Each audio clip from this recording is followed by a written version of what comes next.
Hi అండి. Welcome to my home kitchen. అందరూ ఎలా ఉన్నారు? బాగున్నారా? ముందుగా మన ఛానల్‌ని సబ్స్క్రైబ్ చేసుకోని వాళ్ళు సబ్స్క్రైబ్ చేసుకోండి. ఈ వీడియో నచ్చినట్లయితే లైక్ చేయండి, షేర్ చేయండి, కామెంట్ కూడా చేయండి. ఇంకా ఆలస్యం చేయకుండా వీడియోలోకైతే వెళ్ళిపోదాము. ఈరోజు మన హోమ్ కిచెన్‌లో గోధుమ పిండితో ఇన్‌స్టెంట్‌గా దోసలు ఎలా ప్రిపేర్ చేసుకోవాలనేది నేను ఈ వీడియోలో ఫుల్‌గా చూపిస్తున్నానండి.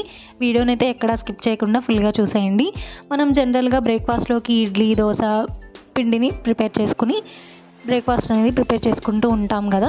ఎప్పుడైనా రుబ్బిన పిండి లేనప్పుడు కానీ, లేదంటే ఏదైనా టైం లేనప్పుడు అప్పటికప్పుడు క్విక్‌గా బ్రేక్‌ఫాస్ట్ కానీ, లేదా ఈవినింగ్ టైం స్నాక్ ఏదైనా చేసుకోవాలి అంటే ఈ విధంగా ఒకసారి ట్రై చేసి చూడండి. ఈ దోసలు అనేవి మనం జనరల్‌గా దోసలు ఎలా చేసుకుంటామో దానికంటే కొంచెం మంచి టేస్ట్ అయితేనే ఉంటుంది. సో మీరు కూడా ఈ విధంగా ఒకసారి ట్రై చేసి చూడండి. ఈ దోసలతోనే నేను ఇప్పుడైతే స్వీట్ చేస్తున్నానండి. సేమ్ ఇదే దోసలని హాట్‌గా ప్రిపేర్ చేసుకోవచ్చు మనం. దీనికోసం ముందుగా ఒక బౌల్ తీసుకుని అందులో 1 కప్పు వరకు జల్లించి పెట్టుకున్నటువంటి గోధుమ పిండిని తీసుకుని, బరకగా లేనటువంటి స్మూత్గా ఉన్నటువంటి గోధుమ పిండిని ప్రిఫర్ చేయండి. అది చపాతీకి కూడా మంచిగా వస్తుంది.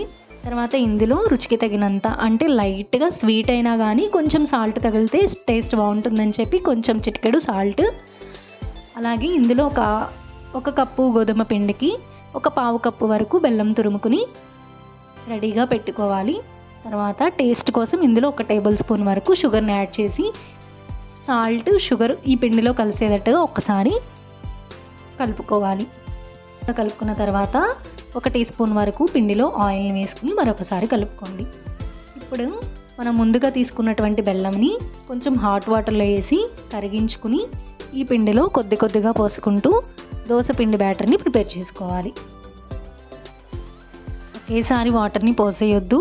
ఈ దోసలకి పిండి అనేది మరీ గట్టిగా ఉండకూడదు, మరీ పల్చగాను ఉండకూడదు, మీడియంగా ఉండాలి. నేను చూపిస్తాను. ఈ విధంగా ఒకసారి ట్రై చేసి చూడండి. మరీ పల్చగా చేశారంటే ప్యాన్కి అతుక్కుపోతుంది. మరీ గట్టిగా చేస్తే గోధుమ పిండితో చేస్తున్నాం కాబట్టి అది లోపలంతా శుద్ధగా అనిపిస్తుంది. ఒకసారి ఈ పిండిని మొత్తాన్ని ఇలా బీటర్తో బాగా మిక్స్ చేసుకోండి. ఎక్కడా ఉండలు లేకుండా ముందే కలుపుకోండి. ముందే కలిపేటప్పుడు కొంచెం కష్టంగా అనిపిస్తుంది, తర్వాత వాటర్ పోసినప్పుడు ఇబ్బంది ఏమి ఉండదు. ఈ విధంగా ఒకసారి కలుపుకోండి. ఉండలు ఎక్కడా లేకుండా ఈవెన్గా కలుపుకొని తర్వాత కొద్ది కొద్దిగా వాటర్ని పోసుకుంటూ దోసకి సరిపడా బ్యాటర్ని ప్రిపేర్ చేసుకుందాము.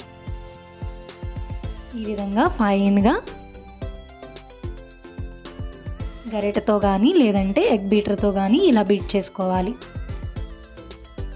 ఇందులో 1 టీ స్పూన్ వరకు ఆయిల్ని వేసాం కదా, మంచి స్పాంజ్ లాగా ఫ్లఫీగా వస్తాయి. ఈ విధంగా బీట్ చేసుకోవాలి.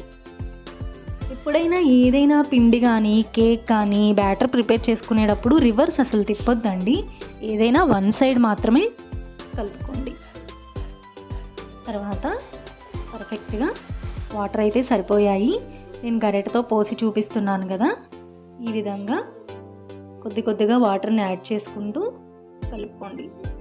ఇప్పుడైతే పర్ఫెక్ట్ కన్సిస్టెన్సీ అయితే వచ్చిందండి. మరీ గట్టిగాను లేదు, మరీ పల్చగాను లేకుండా మీడియంగా ఉంది. ఈ బ్యాటర్ అయితే దోస పోసుకోవడానికి మంచిగా వస్తుంది. దీనిని ఒక 10 మినిట్స్ వరకు మూత పెట్టి సోక్ చేసుకోవాలి. ఆఫ్టర్ 10 మినిట్స్ నేను మూత ఓపెన్ చేసి చూపిస్తున్నానండి. ఇది కొంచెం మరి కాస్త లైట్గా గట్టి పడినట్టు అనిపిస్తుంది. ఇప్పుడు చక్కగా సరిపోతుంది దోస పోసుకోవడానికి. ముందుగా స్టవ్ వెలిగించుకుని ఒక ప్యాన్ పెట్టుకుని ఇది కొంచెం హీట్ అయిన తర్వాత లైట్గా ఆయిల్ని అప్లై చేసుకోండి. జస్ట్ ఒక 5-6 చుక్కలు ప్యాన్కి ఆయిల్ని అప్లై చేసుకుని ప్యాన్ అనేది మీడియం హీట్లో ఉన్నప్పుడే దోసని పోసుకోవాలి. దోసని వేసాక గరిటెతో స్పీడ్గా తిప్పేయద్దు, అది గరిటెతో పాటు పిండి లేచి వచ్చేస్తుంది.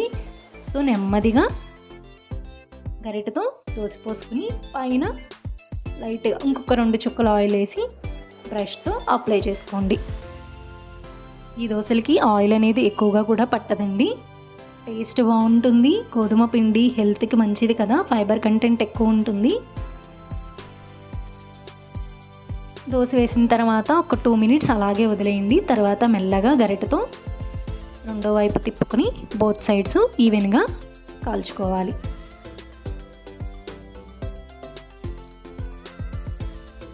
చూసారా ఈ దోశ అనేది మంచి గోల్డెన్ బ్రౌన్ కలర్ అయితే వచ్చింది కదా. దీనిని టర్న్ చేసుకుని బోత్ సైడ్స్ ఈవెన్గా కాల్చుకోవాలి. చూసారా దోశ అనేది పర్ఫెక్ట్గా వచ్చేసింది.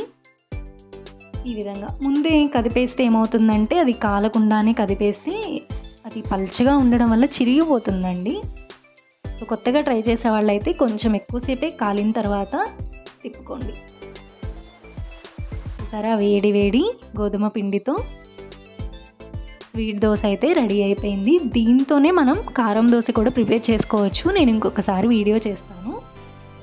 బోత్ సైడ్స్ ఈవెన్గా కాలింది. దీనిని మనం ఒక ప్లేట్లోకి తీసుకుందాము. ఈ విధంగానే మీకు ఎన్నైతే దోశలు కావాలో అన్ని దోశలు పోసేసుకోండి. ఒక సర్వింగ్ బౌల్లోకి తీసుకుని సర్వ్ చేసుకుంటే వేడి వేడి స్వీట్ దోశలు అయితే రెడీ అయిపోయాయి. టేస్ట్ అయితే చాలా బాగుంటుంది. ఇది ఈవినింగ్ టైం పిల్లలకి స్నాక్గా ఇచ్చినా సరే హెల్త్కి కూడా చాలా మంచిదండి. ఆయిల్ కూడా మనం తక్కువ కంటెంటే వాడాం కాబట్టి నో ఇష్యూస్, హ్యాపీగా అయితే తినేయచ్చు. ఈ విధంగా మీరు కూడా ఒకసారి ఈ విధంగా ట్రై చేసి చూడండి. మీకు ఎలా వచ్చిందనేది కామెంట్ బాక్స్లో కామెంట్ చేయండి. మీకు కూడా ఈ వీడియో యూజ్ అవుతుంది అని చెప్పి అనుకుంటున్నాను. అండ్ అలాగే మీకు కూడా నచ్చుతుంది అనుకుంటున్నాను. ఈ వీడియో కనుక మీకు నచ్చినట్లయితే లైక్ చేయండి, షేర్ చేయండి, సబ్స్క్రైబ్ చేసుకోండి. Thank you for watching.